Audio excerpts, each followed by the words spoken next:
Finally, our top myth. People say, I'm going to Washington to serve my fellow Americans. They call it public service, but that's not what I notice when I look at how they live.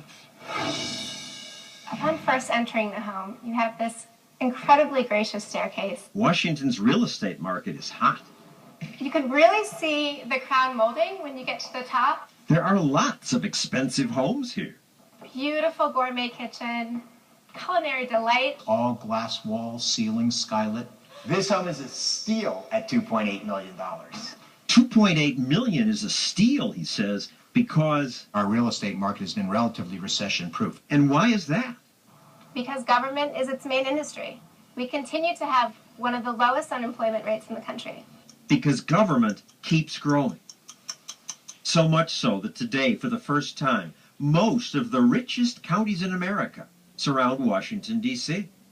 The rest of America had a housing recession. Everybody else, housing prices went way down, not in Washington. Historian John Steele Gordon says D.C.'s special because the people who control the government and get to tax you live here.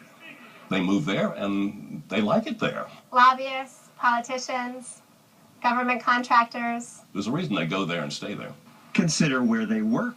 The architecture's grand. Many office buildings resemble palaces.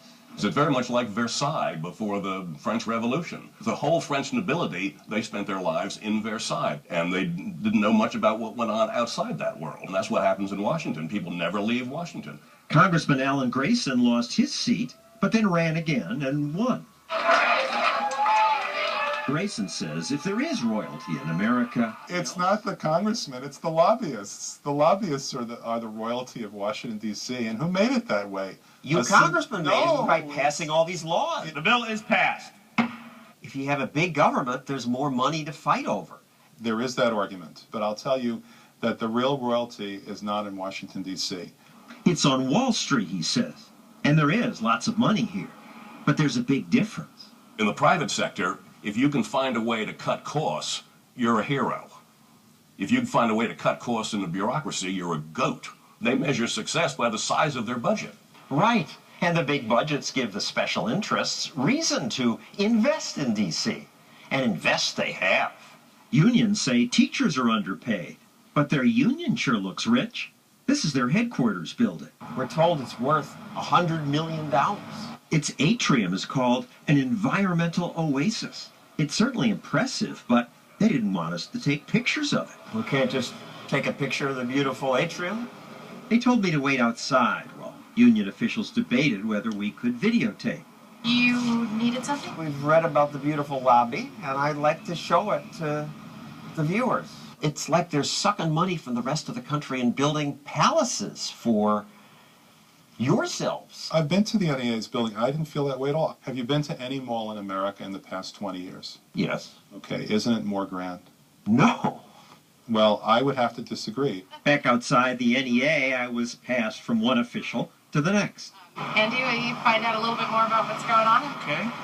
Well, I'm going to have to check to see what I can... He went back inside for a while, and finally, the ruling came down. No? Okay. Thank you. Is there a reason? We're not opening the building up to TV. I tried another beautiful building, the headquarters of the AFL-CIO. Wow. The murals made of marble, glass, and gold. John Stossel with Fox News. Okay. Want to take a picture of the beautiful lobby. At least they let me wait inside. I had plenty of time to think about the 12,000 active lobbyists now working in Washington. They're smart to be here since Washington controls so much. But this union doesn't want you to see what they've got. I've been notified by our legal department that we're not, because of the estate of the mural, we're not allowed to do that. So The estate wouldn't allow it. Oh well. Thank you. The bottom line is that Washington, once a sleepy, part-time home for politicians, now resembles Versailles. Power brokers work in buildings that look like palaces. And after work, they go home to castles. It overlooks the pond. The property's on 5 acres. Beautiful shower. And his and hers water closets. It all helps one understand why people spend millions to win jobs here. And then, Once people come to D.C., They never leave. That's our